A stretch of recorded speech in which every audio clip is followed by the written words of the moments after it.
इस कार्यक्रम के पुण्यार्चक श्री विनोद कुमार जैन, मंजू जैन, अजय ऋतु जैन, गुरुग्राम, श्री आदिनाथ दिगंबर जैन मंदिर, भीम गली, Vishwasnagar, Delhi 32, Shri Pankaj Jain, Sarika Jain, Manik Vihar, Delhi, Shri Sandeep Jain, Rima Jain, Tanmay, Chinmay Jain, firm tracks and engine, Vishwasnagar, Delhi, Shri Surendra Kumar, Kusum Jain, Rahul Anant Jain सह परिवार, सहदेव गली, विश्वासनगर, दिल्ली, श्री पवन जैन, शशि जैन, रोहित जैन, स्वाति जैन, गुंजन जैन, आर्यन जैन, रघुवरपुरा नंबर 1, गांधीनगर, दिल्ली 31, श्री ब्रिजसेन, सुनीता जैन, शोभित, सृष्टि जैन, निर्ग्रंथ जैन सह परिवार, अर्जुन गली, विश्वासनगर, दिल्ली 92। शांति धारा के लिए संपर्क करें 9784857991। किसी भी राशि के लिए कोई आग्रह नहीं है। अति प्राचीन मनोरथ पूर्ण मुनि सुव्रतनाथ अधीक्षक क्षेत्र, हस्तेड़ा, जयपुर से 65 किलोमीटर की दूरी पर सीकर रोड पर स्थित है। यहाँ 880 वर्ष प्राचीन विक्रम संवत 1209 1008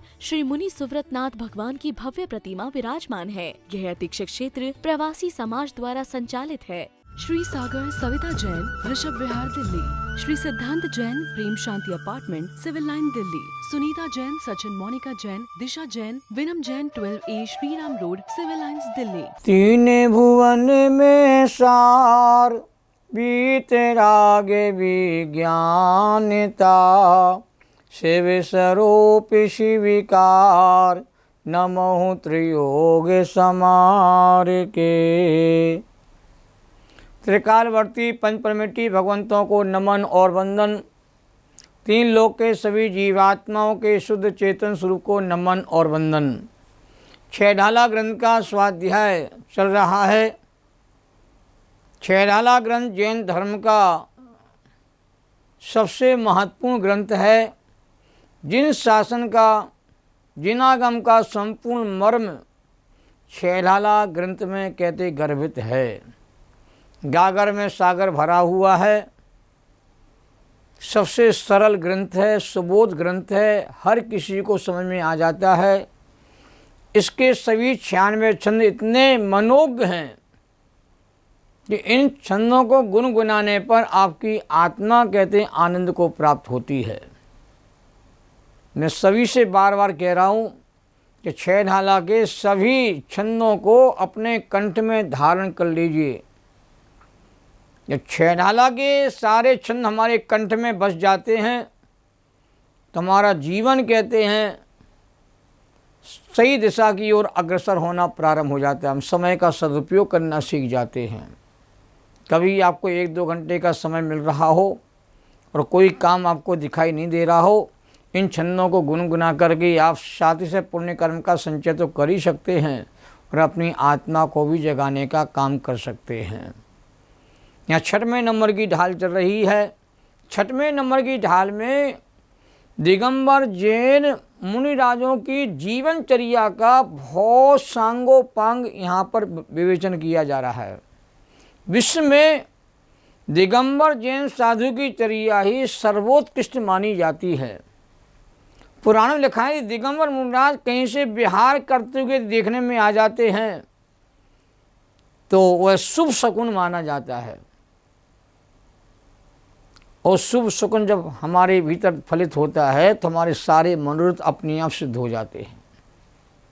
वनों में, जंगलों में राम को, सीता जी को जब मुनिराज कहते हैं दिखाई पड़ते थे तो दोनों भाव विभोर होकर के उनकी चरण वंदना करते थे और शुभ शगुन मानते थे। उनकी आहारचर्या की व्यवस्था करते थे। बहुत गजब का स्वरूप है दिगंबर परंपरा में मुनिराजों का स्वरूप। 28 मूल गुणों का हमारे मुनिराज निरंतर पूर्वक पालन करते हैं। द्रव लिंग, भावलिंग दोनों लिंग का निर्दोष पालन करते मुनिराज, तभी वो मुनिराज मोक्षगामी होते हैं। और मोक्षगामी मुनिराज हों और उनका दर्शन हो जावे तो आपका जीवन भी धन्य सार्थक हो जाता है। 28 मूल गुणों की चर्चा करने के बाद हमारे कईवर कहते हैं कि मुनिराज परिसरों से डरते नहीं हैं। परिसरों का समता भाव से सामना करते हैं। क्षमता ही मुनिराजों की असली संपदा होती है। जिसके जीवन संपदा समता रूपी प्रकट हो जाती है, वो निर्भयता को, अभयता को प्राप्त हो जाता है। और ऐसे मुनिराज सो लगे निज ध्यान में, ये पंक्ति आदि पंक्ति आती है 6वें नंबर के छंद के आधार पर। मुनिराज अपने ध्यान में मग्न रहते हैं। ध्यान ही सर्वोत्तम साधना मानी जाती है। तो हमारे मुनिराज आत्मा के ध्यान में कहते हैं मग्न रहते हैं। ध्यान से ही संवर्षर निजरा होती है और ध्यान से ही कहते हैं मोक्ष की सिद्धि होती है। 4 प्रकार के ध्यान आगम में कहे जाते हैं। आत्रो ध्यान तो अप्रशस्त ध्यान है और धर्म ध्यान, शुक्ल ध्यान कहते प्रशस्त ध्यान कहे जाते हैं। हम धर्म ध्यान और शुक्ल ध्यान के पारंगत होते हैं और जो शुक्ल ध्यान पारंगत हो जाता है उसी भाव से मोक्ष की, उसी प्राप्ति का योग बन जाता है। धर्म ध्यान 4वें गुणस्थान से 7वें गुणस्थान तक होता है और 8वें गुणस्थान से 14वें गुणस्थान तक शुक्ल ध्यान की चर्चा की जाती है। शुद्ध ध्यान को शुक्ल ध्यान कहा जाता है। ज्ञान के बिना ध्यान नहीं होता। जिसका ध्यान करना उसका पूर्ण ज्ञान होना चाहिए। तो ज्ञान के बिना ध्यान नहीं होता और ध्यान के बिना कर्मों का क्षय नहीं होता। कहीं कहीं तो आचरण कह दिया अध्ययन में विझाणम, शास्त्रों का अध्ययन करना ही ध्यान है। ज्ञान और ध्यान दोनों मुनिराजों के विशेष कार्य कहते कहे गए हैं। इससे मुनिराज का समय का सदुपयोग सार्थक हो जाता है। मुनियों की संपदा ही संपदा है। समता भाव मुनिराज कैसे धारण करते हैं, कैसे मुनिराजों में समता प्रकट हो जाती है, इसका उल्लेख 6वें छंद के उत्तरार्ध में किया गया है। बड़ा मार्मिक छंद है। अरिमिति महल मसान कंचन कांच निंदन थुतिकरण, अरे घावतारण असि प्रहारण में सदा समिता धरण। इस 6वें नंबर की ढाल में 6वें नंबर के छंद का उत्तरार्ध है। और देखिए मुनिराज, कौन से मुनिराज? वीतरागी मुनिराज, निर्गंथ मुनिराज, जो तत्वों का दिन रात मनन करते हैं, सदा शांत रहते हैं और समता भाव में कहते हैं डूबे रहते, ऐसे मुनिराजों की चर्चा है। मुनिराज शत्रु और मित्र, महल और शमशान, स्वर्ण और कांच, निंदा और स्तुति करने वाले, पूजा करने वाले, तलवार आदि से प्रहार करने वाले जीवों के प्रति सदैव समता भाव रखते हैं। कैसी अद्भुत समता है मुनिराजों की, जो मुनिराजों के अलावा और कहीं देखने में नहीं आती है। तात्पर्य यह है कि मुनिराज का ना कोई शत्रु होता है, ना मुनिराजों का कोई मित्र होता है। शत्रुता और मित्रता का आधार केवल राग द्वेष का भाव है। जब किसी से राग हो तो मित्र बन जाते हैं और किसी से द्वेष हो तो शत्रु बन जाते हैं। और वीतरागी निर्गंथ मुनिराज वीतरागता के पथिक हैं। वीतरागता ही उनका एकमात्र लक्ष्य है। कोई मुनिराज के सिर पर सिगड़ी जलाए तो होने वाले ससुर के प्रति सत्ता का भाव नहीं किया गच्छ कुमार मुनिराज ने। कैसे मुनिराजों का वर्णन आगम में आता है। गच्छ कुमार मुनिराज को जलती हुई सिगड़ी कहते जला दी। होने वाले ससुर ने अभी शादी भी नहीं हुई थी कन्या से, विवाह संस्कार भी नहीं हुआ था, बात के लिए चली थी और विवाह संस्कार से उन्होंने मना किया तो ससुर को इतना क्रोध आया कि जैसे वो गच्छ कुमार मुनिराज दिखाई दिए तो उनके सिर पर सिगड़ी जला दी गई। पर मुनिराज समता के भाव में मग्न रहे और ग्रंथमादि प्रतिकार नहीं किया, विरोध नहीं किया। राजा महाराजा चक्रवर्ती आदि उनकी भक्ति करते हैं मुनिराजों की।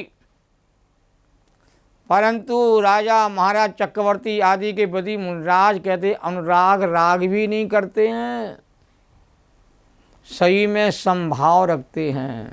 ना काहू से दोस्ती ना काहू से बैर, उनका कोई ना शत्रु है और ना कोई उनका मित्र है। कसाय आदि के परिणाम ही शत्रु कहलाते हैं और रत्नत्व के परिणाम ही मित्रता के परिणाम कहलाते हैं। तो राग देश रहते तटस्थ माध्यस्थ भाव को ही समता भाव कहा जाता है। शांत रहना हर परिस्थिति में, हर कर्म के उदय के योग में, अशांत नहीं होना, असहज नहीं होना और सहज बने रह करके कर्मों के क्रियाकलाप में अपने आप को अप्रभावित रखना, प्रभावित नहीं होना, इसका नाम समता है। आत्मानुभूति के धनी हमारे मुनिराज महल में हो चाहे शमशान घाट पर साधना साध रहे हों, उन्हें दोनों स्थिति में कोई अंतर नहीं पड़ता। मुनिराज के लिए दोनों ही स्थल कहते हैं एक समान हैं। यदि हमारे मुनिराज महलों में रहते नहीं हैं पर आहार के निमित्त जाते हैं महल में, तो उस महल से राग नहीं होता है, और शमशान में बैठे रह के ध्यान लगाते हैं तो उसके प्रति द्वेष भाव नहीं होता। बारी शयन मुनिराज कहते हैं वनों में, जंगलों में, शमशान घाट पर कहते हैं ध्यान लगा रहे हैं तो भी कहते हैं उनकी साधना बाधित नहीं हो रही, ना किसी से उन्हें भय लगता है, ना अपनी सुरक्षा की उन्हें चाह होती है। इसलिए कंचन कांच दोनों को एक समान जानते हैं। एक प्रसंग मैंने सुना था, उसका उल्लेख करना चाहता हूँ कि सत्संग में ब्राह्मण ब्राह्मणी कहते हैं जा रहे थे और रास्ते में कहते हैं ब्राह्मण आगे निकल जाता और ब्राह्मणी उसके पीछे रहती है।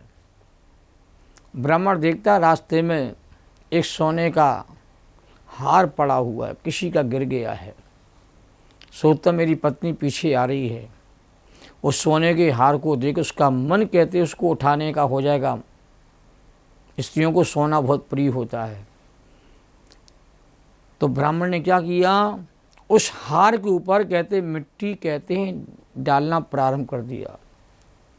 पीछे पत्नी आ रही, देखती कि मिट्टी को मिट्टी से क्यों ढक रहे हो और अपना समय खराब क्यों कर रहे हो, हमारा सत्संग छूट जाएगा।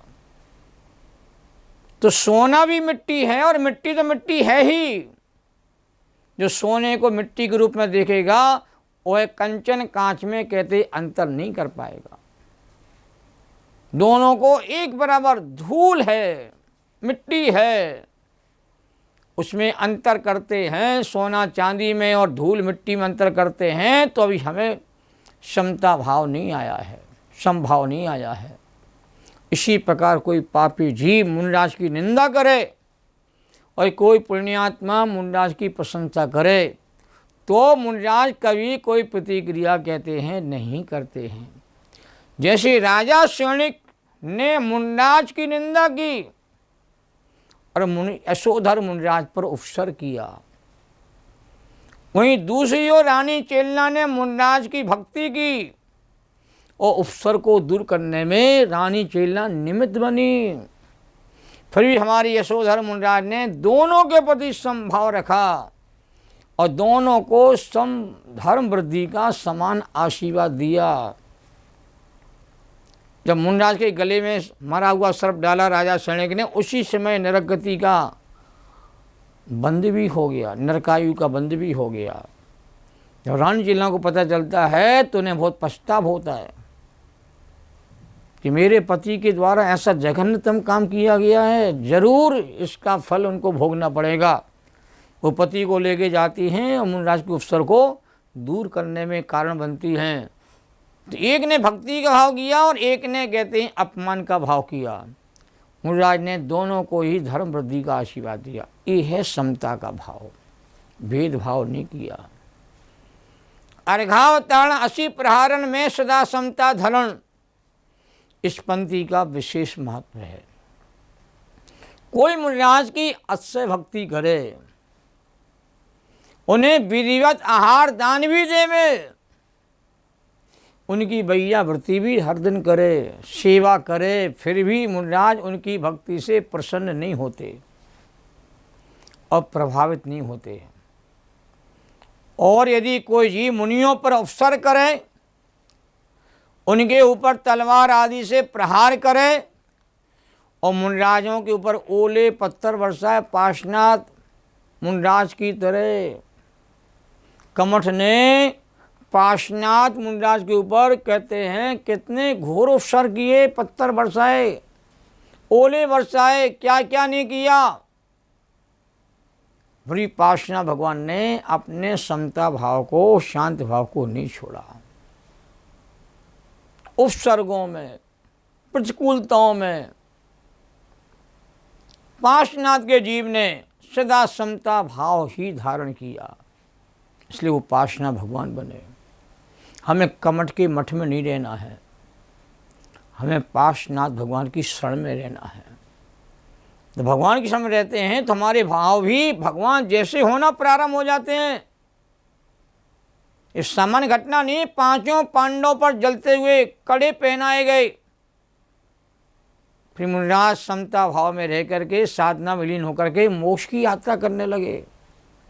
श्यालिनी पैरों से सुकौशल मुनिराज के शरीर का भक्षण कर रही है, तो ही मुनिराज कहते हैं उससे प्रभावित नहीं हो रहे, खेद खिन्नता के भाव को प्राप्त नहीं हो रहे हैं और अपने समता भाव में रह करके और मोक्ष मार्ग की साधना को मजबूत बना रहे हैं। अकंपनाचार्य आदि 700 मुनिराजों पर घोर उपसर्ग हुआ, तब सभी मुनिराज बिना किसी प्रतिकार के समता भाव धारण करके आत्म ध्यान में लीन हो गए। दंडक राजा ने 500 मुनिराजों को घानी में पिलवा दिया। ये छोटी मोटी घटना नहीं है, 500 मुनिराज एक साथ घानी में पिलवाने का आदेश राजा के द्वारा दिया गया। इसका चित्र मदुरई संग्रहालय बना हुआ है। तभी मुनिराजों ने उनके प्रति समता भाव ही रखा और मोक्ष मार्ग से च्युत नहीं हुए और राजा पर आरोप नहीं लगाया। ऐसी घटना भी घटनी बताओ। वीतरागी निर्गंत मुनिराज वीतरागते के मार्ग पर अग्रसर हैं। जिन शासन के वो मुनिराज हमारी आदर्श हैं, जिन शासन के प्रेरक हैं, वे राग देश के परिणाम करके अपनी आत्म साधना को मुनिराज कहते कलंकित नहीं करते। समता भाव में रह करके संवर सहित निर्जरा करके मोक्ष की प्राप्ति में हमारे मुनिराज कहते अग्रणी रहते हैं। हमें बड़े समाधि मन के पाठ को हर दिन पढ़ना चाहिए और बड़े समाधि मन के पाठ के आधार पर कहते हैं मुनिराजों की कैसी कैसी परिणति हुई है और कैसे मुनिराज समता भाव रख करके अपने मोक्ष मार्ग को कायम रखा है और कर्मों की निद्रा की है। ये सारे प्रसंग हमें कहते हैं ध्यान से श्रवण करने योग्य हैं। ऐसे समता के धनी मुनिराजों को मेरा नमन हो, वंदन हो और ऐसा हमारा जीवन हो। इसी भावना के साथ अपनी बात को पूर्ण करता हूँ। द्वासांग जिनवाणी माता को नमन और वंदन।